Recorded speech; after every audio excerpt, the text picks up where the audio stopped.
I want to just tell you how incredibly excited I am here tonight to have such incredible leaders of our state all in one place, members of the General Assembly, but particularly our great governor and the best First Lady in the entire United States, Marty Kemp. Thank you for being here tonight. As well as Amy Porter, Kim, and the entire support team that's here. Governor Kemp and I were talking just a moment ago. I've known Governor Kemp a long time, and his dedication and devotion to the people of the state of Georgia is truly unparalleled in my observation in public service. His desire to look after folks who need an ear in government and are looking to ensure that their voices are reflected in policy that's ultimately passed is, I think, been reflected at the ballot box with resounding support for his reelection.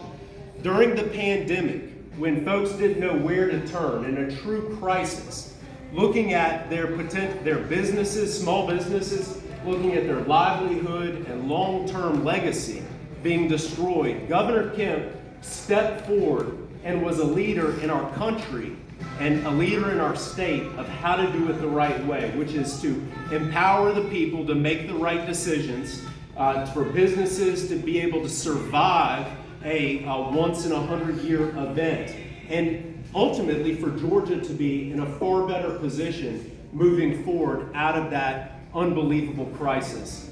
We had an incredibly productive legislative session this year, thanks to Governor Kemp's leadership.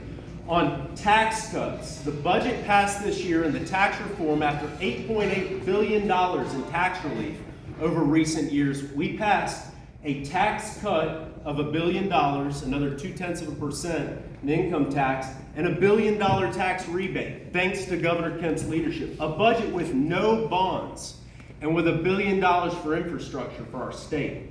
After the horrific tragedy at Appalachia High School, Governor Kemp supported school safety legislation, which was in addition to the infrastructure funding and personnel funding for school safety that went across our state, actually allowed for the security systems infrastructure that was so critically important in Barrow County. And I am most proud of the tort reform legislation that was passed this year. You think about how many years we have been trying to pass tort reform legislation at the state capitol.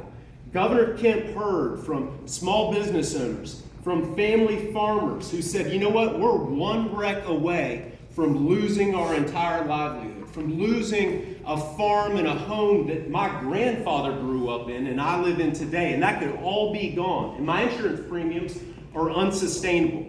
Well, you know what Governor Kemp did? He supported outstanding candidates like Sandy Donatucci in the last election. Sandy ran